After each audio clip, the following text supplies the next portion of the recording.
News 18 ಡಿಜಿಟಲ್ಗೆ ಸ್ವಾಗತ. ನಾನು ಕೃಷ್ಣ ಗೆರಳ್ಳಿ, ಹಿರಿಯ ರಾಜಕೀಯ ವರದಿಗಾರ. ಈಗಾಗಲೇ ರಾಜ್ಯದ 28 ಲೋಕಸಭಾ ಕ್ಷೇತ್ರಗಳಿಗೂ ಕೂಡ ಟಿಕೆಟ್ ಫೈನಲ್ ಮಾಡುವಂತ ನಿಟ್ಟಿನಲ್ಲಿ ಬಿಜೆಪಿ ಅಂತಿಮ ಘಟ್ಟಕ್ಕೆ ಬಂದಿರುವಂತದ್ದು. ಈಗಾಗಲೇ ರಾಜ್ಯದ ಬಿಜೆಪಿ ನಾಯಕರ ಜೊತೆಗೆ ಹೈಕಮಾಂಡ್ ನಾಯಕರು ಮಾತುಕತೆ ಕೂಡ ನಡೆಸಿದ್ರು.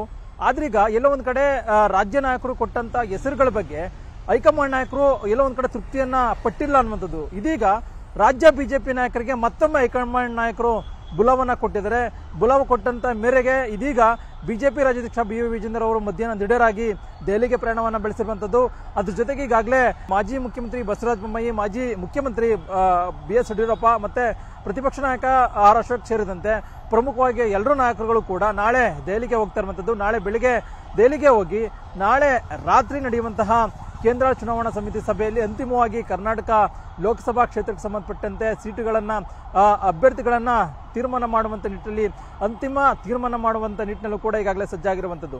ಒಂದು ಕಡೆಗೆ ಬಿಜೆಪಿ ಜೆಡಿಎಸ್ ಮೈತ್ರಿ ಸೀಟು ಕೂಡ ಹಂಚಿಕೆ ಆಗಿಲ್ಲ, ಅಂತಿಮವಾದ ತೀರ್ಮಾನ ಕೂಡ ಆಗಿಲ್ಲ. ಹೀಗಾಗಿ ಇವತ್ತು ಅಥವಾ ನಾಳೆ ಬೆಳಗ್ಗೆ ಮಾಜಿ ಮುಖ್ಯಮಂತ್ರಿ HD ಕುಮಾರಸ್ವಾಮಿ ಅವರು ಕೂಡ ದೆಹಲಿಗೆ ಪ್ರಯಾಣವನ್ನ ಬೆಳೆಸ್ತಾ ಇರುವಂತದ್ದು. ಅಂತಿಮವಾಗಿ ರಾಜ್ಯ ನಾಯಕರು ಮತ್ತೆ HD ಕುಮಾರಸ್ವಾಮಿ ಜೊತೆಗೆ ಕುಳಿತುಕೊಂಡು ಚರ್ಚೆಯನ್ನ ಮಾಡೋದ್ರ ಮುಖಾಂತರವಾಗಿ ರಾಜ್ಯದ 28 ಲೋಕಸಭಾ ಕ್ಷೇತ್ರಗಳಲ್ಲಿ ಯಾವ ಕ್ಷೇತ್ರಗಳನ್ನ ಜೆಡಿಎಸ್ಗೆ ಬಿಟ್ಕೊಡ್ಬೇಕು ಅನ್ನೋ ಒಂದು ನಿಲುವನ್ನು ಕೂಡ ಹೈಕಮಾಂಡ್ ನಾಯಕರು ತೆಗೆದುಕೊಳ್ಳೋದಕ್ಕೆ ಮುಂದಾಗಿರುವಂತದ್ದು.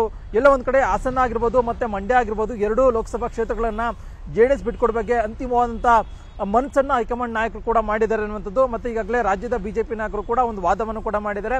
2 ಲೋಕಸಭಾ ಕ್ಷೇತ್ರಗಳನ್ನ ಜೆಡಿಎಸ್ಗೆ ಬಿಟ್ಕೊಡ್ಬೇಕು ಅನ್ನುವಂಥದ್ದು. ಇದ್ರ ಜೊತೆಗೆ ಬೆಂಗಳೂರು ಗ್ರಾಮಾಂತರ ಆಗಿರ್ಬೋದು ಮತ್ತೆ ಕೋಲಾರ ಲೋಕಸಭಾ ಕ್ಷೇತ್ರಗಳನ್ನ ಇಲ್ಲೊಂದ್ ಕಡೆ ಜೆಡಿಎಸ್ಗೆ ಬಿಟ್ಕೊಡ್ಬೇಕು ಅನ್ನೋದ್ರ ಬಗ್ಗೆ ಬಿಜೆಪಿ ಮತ್ತೆ ಜೆಡಿಎಸ್ ನಾಯಕರ ಜೊತೆ ನಡುವೆ ಈಗಾಗಲೇ ಮಾತುಕತೆ ಇನ್ನೂ ಕೂಡ ಮುಂದುವರೆದಿರುವಂತದ್ದು. ಹೀಗಾಗಿ ಅಂತಿಮವಾಗಿ ನಾಳೆ ನಡೆಯುವಂತಹ ಸಭೆಯಲ್ಲಿ ಕೋಲಾರ ಅಥವಾ ಬೆಂಗಳೂರು ಗ್ರಾಮಾಂತರ ಲೋಕಸಭಾ ಕ್ಷೇತ್ರಗಳನ್ನ ಜೆಡಿಎಸ್ಗೆ ಬಿಟ್ಕೊಡ್ಬೇಕಾ ಅಥವಾ ಬಿಜೆಪಿಯ NDA ಅಭ್ಯರ್ಥಿಯನ್ನ ನಿಲ್ಲಿಸಬೇಕಾ ಅನ್ನೋ ಒಂದು ಸ್ಪಷ್ಟವಾದಂತಹ ನಿಲುವನ್ನು ಕೂಡ ತೆಗೆದುಕೊಳ್ಳೋದಕ್ಕೆ ಈಗಾಗಲೇ ಮುಂದಾಗಿರುವಂತದ್ದು. ಈಗಾಗಲೇ ಬೆಂಗಳೂರು ಗ್ರಾಮಾಂತರ ಲೋಕಸಭಾ ಕ್ಷೇತ್ರದಲ್ಲಿ ಸಂಸದ DK ಸುರೇಶ್ ಅವರ ವಿರುದ್ಧವಾಗಿ ಜಯದೇವ ಮಾಜಿ ನಿರ್ದೇಶಕರಾಗಿರ್ತಕ್ಕಂತಹ ಮಂಜುನಾಥ್ ಅವರು ಸ್ಪರ್ಧೆ ಮಾಡ್ತಾರೆ ಅನ್ನೋದ್ರ ಬಗ್ಗೆ ಕೂಡ ಹೇಳಾಗ್ತಾ ಇದೆ. ಹೀಗಾಗಿ ಅಂತಿಮವಾಗಿ ಮಂಜುನಾಥ್ ಅವರನ್ನ ಅಲ್ಲಿ ಕಣಕ್ಕಿಳಿಸುವಂತ ನಿಟ್ಟಿನಲ್ಲೂ ಕೂಡ ನಾಳಿನ ಸಭೆಯಲ್ಲಿ ತೀರ್ಮಾನ ಮಾಡಲಾಗುತ್ತೆ.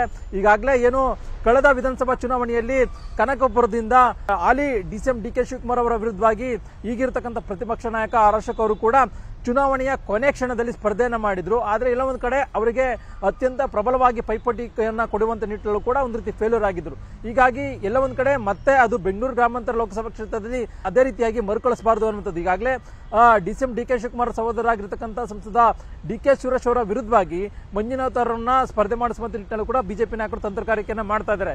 ಹೀಗಾಗಿ ಲೋಕಸಭಾ ಚುನಾವಣೆಯ ದಿನಾಂಕ ಪ್ರಕಟಕ್ಕೂ ಮುಂಚಿತವಾಗಿಯೇ ಅಲ್ಲಿ ಅಭ್ಯರ್ಥಿಯನ್ನ ಕಣಕ್ಕಿಳಿಸಬೇಕು. ಅದ್ರ ಜೊತೆಗೆ ಅಲ್ಲಿ ಸ್ಥಳೀಯ ಮಟ್ಟದಲ್ಲೂ ಕೂಡ ಎಲ್ಲಾ ಕ್ಷೇತ್ರಗಳಲ್ಲಿ ಓಡಾಟವನ್ನ ಮಾಡಬೇಕು ಮತ್ತೆ ಜನರ ನಾಡಿಮಿಡಿತವನ್ನ ತಿಳ್ಕೊಳ್ಳೋದ್ರ ಮುಖಾಂತರವಾಗಿ ಅಲ್ಲಿ ಚುನಾವಣೆ ಸಿದ್ಧತೆಗಳನ್ನ ಮಾಡಬೇಕು ಅನ್ನೋ ಒಂದು ಒತ್ತಾಯ ಕೂಡ ಈಗಾಗಲೇ ರಾಜ್ಯದ ಸ್ಥಳೀಯ ಮಟ್ಟದಾಗಿರ್ಬೋದು ಮತ್ತೆ ಜೆಡಿಎಸ್ ನಾಯಕರ ಸ್ಥಳೀಯ ಮಟ್ಟದ ನಾಯಕರ ಆಗ್ರಹ ಕೂಡ ಆಗಿದೆ. ಹೀಗಾಗಿ ಅಂತಿಮವಾಗಿ ಚುನಾವಣೆ ದಿನಾಂಕ ಘೋಷಣೆಗೂ ಮೊದಲೇ ಎಲ್ಲ ಒಂದ್ ಕಡೆ ಬೆಂಗಳೂರು ಗ್ರಾಮಾಂತರ ಲೋಕಸಭಾ ಕ್ಷೇತ್ರಕ್ಕೂ ಕೂಡ ಅಭ್ಯರ್ಥಿಯನ್ನ ಪ್ರಕಟ ಮಾಡುವಂತ ನಿಟ್ಟಿನಲ್ಲೂ ಕೂಡ ಬಿಜೆಪಿ ನಾಯಕರು ಈಗಾಗಲೇ ಸಿದ್ಧತೆಯನ್ನ ಮಾಡಿಕೊಂಡಿರುವಂತದ್ದು. ನಾಯಕರ ಒತ್ತಾಯದ ಮೇರೆಗೆ ಮೊದಲ ಹಂತದ ಪಟ್ಟಿಯಲ್ಲೇ ಬೆಂಗಳೂರು ಗ್ರಾಮಾಂತರ ಲೋಕಸಭಾ ಕ್ಷೇತ್ರಕ್ಕೆ ಅಭ್ಯರ್ಥಿಯನ್ನ ಪ್ರಕಟ ಮಾಡುವಂತ ನಿಟ್ಟಿನಲ್ಲೂ ಕೂಡ ನಾಳೆ ರಾಷ್ಟ್ರೀಯ ಬಿಜೆಪಿ ನಾಯಕರು ತೀರ್ಮಾನವನ್ನು ಮಾಡಲಿದ್ದಾರೆ. ಇದ್ರ ಜೊತೆಗೆ ಈಗಾಗಲೇ ರಾಜ್ಯದ 28 ಲೋಕಸಭಾ ಕ್ಷೇತ್ರ, ಬೀದರ್ ಲೋಕಸಭಾ ಕ್ಷೇತ್ರ ಆಗಿರ್ಬೋದು ಮತ್ತೆ ಈಗಾಗಲೇ ದಾವಣಗೆರೆ ಲೋಕಸಭಾ ಕ್ಷೇತ್ರ ಆಗಿರ್ಬೋದು, ಅದ್ರ ಜೊತೆಗೆ ಈಗಾಗಲೇ ಮೈಸೂರು ಲೋಕಸಭಾ ಕ್ಷೇತ್ರ ಆಗಿರ್ಬೋದು, ಹೀಗೆ ಒಂದಷ್ಟು ಲೋಕಸಭಾ ಕ್ಷೇತ್ರಗಳಲ್ಲೂ ಕೂಡ ಸ್ಥಳೀಯ ಸಂಸದರಿಗೆ ದೊಡ್ಡ ಮಟ್ಟದಲ್ಲಿ ವಿರೋಧ ಕೂಡ ವ್ಯಕ್ತವಾಗ್ತಾ ಇರುವಂತದ್ದು.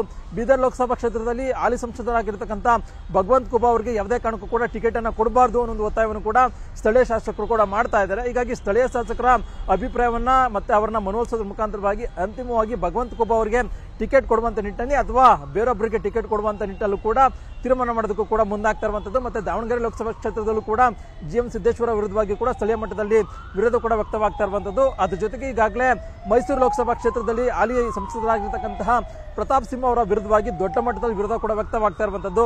ಅವರ ಬದಲಾಗಿ ಎಲ್ಲೋ ಒಂದ್ ಕಡೆ ಯದುವೀರ್ ಒಡೆಯರ್ ಅಂದ್ರೆ ಮೈಸೂರು ಮಹಾರಾಜರಾಗಿರ್ತಕ್ಕಂತಹ ಯದುವೀರ್ ಒಡೆಯರ್ಗೆ ಟಿಕೆಟ್ ಅನ್ನ ಕೊಟ್ರೆ ಚಾಮರಾಜನಗರ ಮತ್ತೆ ರಾಮನಗರ, ಮಂಡ್ಯ ಸೇರಿದಂತೆ ಲಾಭ ಆಗುತ್ತೆ ಅನ್ನುವಂಥದ್ದು ಕೂಡ ರಾಜ್ಯ ಬಿಜೆಪಿ ನಾಯಕರ ಲೆಕ್ಕಾಚಾರ ಆಗಿದೆ.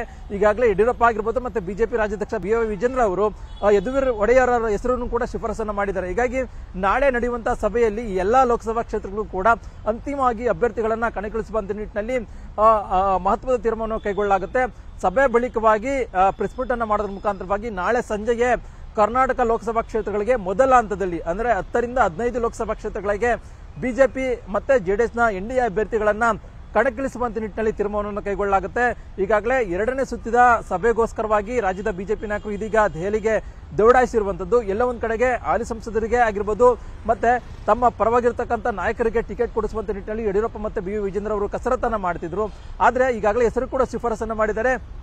ಆದ್ರೆ ಆ ಒಂದು ಹೆಸರುಗಳಿಗೆ ಟಿಕೆಟ್ ಅನ್ನು ಕೊಡುವಂತ ನಿಟ್ಟಿನಲ್ಲಿ ಹೈಕಮಾಂಡ್ ನಾಯಕರು ಮನಸ್ಸನ್ನ ಮಾಡ್ತಾ ಇಲ್ಲ. ಯಾಕಂದ್ರೆ ಈ ಒಂದು ಲೋಕಸಭಾ ಚುನಾವಣೆಯಲ್ಲಿ ಹೊಸ ಪ್ರಯೋಗವನ್ನ ಮಾಡುವಂತ ನಿಟ್ಟಿನಲ್ಲೂ ಕೂಡ ಪ್ರಧಾನಿ ನರೇಂದ್ರ ಮೋದಿ ಅವರು ಮುಂದಾಗಿರುವಂತದ್ದು. ಹೀಗಾಗಿ ಹಳಬರ ಬದಲು ಹೊಸಬರಿಗೆ ಆದ್ಯತೆ ಕೊಡುವಂತ ನಿಟ್ಟಿನಲ್ಲೂ ಕೂಡ ಒಂದಷ್ಟು ಆಲೋಚನೆಯನ್ನ ಮಾಡಿದ್ದಾರೆ. ಅದಕ್ಕೋಸ್ಕರವಾಗಿಯೇ ಈಗ ಕೊಟ್ಟಿರ್ತಕ್ಕಂಥ ಹೆಸರುಗಳನ್ನ ಯಾವುದೇ ಕಾರಣಕ್ಕೂ ಕೂಡ ಕೊಡದೇನೆ ಬೇರೊಬ್ಬರಿಗೆ ಅಂದ್ರೆ ಹೊಸಬರಿಗೆ, ಈಗಾಗಲೇ ಉದಾಹರಣೆಗೆ ಬೆಂಗಳೂರು ಉತ್ತರ ಲೋಕಸಭಾ ಕ್ಷೇತ್ರದಲ್ಲೂ ಕೂಡ ಹಾಲಿ ಸಂಸದರಾಗಿರ್ತಕ್ಕಂಥ ಡಿ.ವಿ. ಸದಾನಂದ ಗೌಡರು ಕೂಡ ಮತ್ತೊಮ್ಮೆ ಸ್ಪರ್ಧೆ ಮಾಡುವಂತ ನಿಟ್ಟಿನಲ್ಲೂ ಕೂಡ ಪ್ಲಾನ್ ಅನ್ನ ಮಾಡ್ತಾ ಇದ್ದಾರೆ. ಹೀಗಾಗಿ ಅವರ ಬದಲು ಹೊಸಬರಿಗೆ ಅವಕಾಶ ಮಾಡಿಕೊಡುವಂತದ್ದು, ಹೀಗೆ ಪ್ರತಿ ಲೋಕಸಭಾ ಕ್ಷೇತ್ರಗಳಲ್ಲೂ ಕೂಡ ಹೊಸಬರಿಗೆ ಅವಕಾಶ ಮಾಡಿಕೊಡುವಂತದ್ದು. ಹೊಸಬರಿಗೆ ಅವಕಾಶ ಮಾಡಿಕೊಟ್ರೆ ಯಾವ ರೀತಿಯಾಗಿ ಗೆಲುವು ಸಾಧ್ಯ, ಹೀಗೆ ಒಂದಷ್ಟು ಲೆಕ್ಕಾಚಾರದ ಆಧಾರದ ಮೇಲೆ ವಿಧಾನಸಭಾ ಚುನಾವಣೆಯಂತೆ ಲೋಕಸಭಾ ಚುನಾವಣೆಯಲ್ಲೂ ಕೂಡ ಒಂದು ರೀತಿ ಹೊಸ ಪ್ರಯೋಗ ಮಾಡುವಂತ ನಿಟ್ಟಿನಲ್ಲೂ ಕೂಡ ಹೈಕಮಾಂಡ್ ನಾಯಕರು ಮುಂದಾಗಿರುವಂತದ್ದು. ಹೀಗಾಗಿ ಈ ರಾಜ್ಯದ 28 ಲೋಕಸಭಾ ಕ್ಷೇತ್ರಗಳಿಗೂ ಕೂಡ ಇದೀಗ ಅಭ್ಯರ್ಥಿಗಳ ಆಯ್ಕೆ ಸಾಕಷ್ಟು ಕುತೂಹಲಕ್ಕೆ ಎಡೆ ಮಾಡಿಕೊಂಡಿರುವಂತದ್ದು. ಒಂದ್ ಕಡೆ ಪ್ರತಿಪಕ್ಷವಾಗಿರ್ತಕ್ಕಂಥ ಕಾಂಗ್ರೆಸ್ ಮೊದಲ ಹಂತವಾಗಿ 7 ಲೋಕಸಭಾ ಕ್ಷೇತ್ರಗಳಿಗೆ ಟಿಕೆಟ್ ಕೂಡ ಅನೌನ್ಸ್ ಮಾಡಿದೆ. ಈಗಾಗಲೇ ರಾಜ್ಯ ಬಿಜೆಪಿ ನಾಯಕರು ಕೂಡ ಬೇಗನೆ ಟಿಕೆಟ್ ಅನ್ನ ಫೈನಲ್ ಮಾಡುವಂತ ನಿಟ್ಟಿನಲ್ಲೂ ಕೂಡ ಒಂದಷ್ಟು ಸಿದ್ಧತೆಯನ್ನು ಅಂದ್ರೆ ಒತ್ತಡವನ್ನು ಕೂಡ ಹೈಕಮಾಂಡ್ ನಾಯಕರಿಗೆ ಹಾಕಿದ್ದಾರೆ. ಹೀಗಾಗಿ ಆ ಒಂದು ಒತ್ತಡದ ಮೇರೆಗೆ ಇದೀಗ ಅಂತಿಮವಾಗಿ ಹೈಕಮಾಂಡ್ ನಾಯಕರು ನಾಳಿನ ಸಭೆಯಲ್ಲಿ ಕರ್ನಾಟಕಕ್ಕೆ ಸೀಮಿತವಾಗಿ ಮೊದಲ ಹಂತದ ಪಟ್ಟಿಯಲ್ಲಿ ಅಭ್ಯರ್ಥಿಗಳನ್ನು ಪ್ರಕಟ ಮಾಡುವಂತ ನಿಟ್ಟಿನಲ್ಲಿ ಒಂದಷ್ಟು ಸರ್ವೆ, ಒಂದಷ್ಟು ಲೆಕ್ಕಾಚಾರ, ಒಂದಷ್ಟು ಸ್ಥಳೀಯ ಮಟ್ಟದ ನಾಯಕರ ಪ್ರಭಾವ, ಜಾತಿ, ಹೀಗೆ ಒಂದಷ್ಟು ಲೆಕ್ಕಾಚಾರದ ಆಧಾರದ ಮೇಲೆ ಅಭ್ಯರ್ಥಿಗಳನ್ನು ಪ್ರಕಟ ಮಾಡುವಂತ ನಿಟ್ಟಿನಲ್ಲಿ ಸಜ್ಜಾಗಿರುವಂತದ್ದು. ಹೀಗಾಗಿ ನಾಳೆ ಸಂಜೆ ಒಳಗಡೆ ಬಹುತೇಕವಾಗಿ ರಾಜ್ಯದ ಬಿಜೆಪಿಯ ಮೊದಲ ಪಟ್ಟಿ, ಕರ್ನಾಟಕಕ್ಕೆ ಸೀಮಿತವಾಗಿ ಮೊದಲ ಪಟ್ಟಿ ಪ್ರಕಟ ಆಗುವಂತ ನಿರೀಕ್ಷೆ ಕೂಡ ಈಗ ಹೆಚ್ಚಾಗಿರುವಂತದ್ದು. ಈ ವಿಡಿಯೋ ಇಷ್ಟ ಆದ್ರೆ ಲೈಕ್ ಮಾಡಿ, ಶೇರ್ ಮಾಡಿ, ಹಾಗೆ ಸಬ್ಸ್ಕ್ರೈಬ್ ಮಾಡೋದನ್ನ ಮರಿಬೇಡಿ.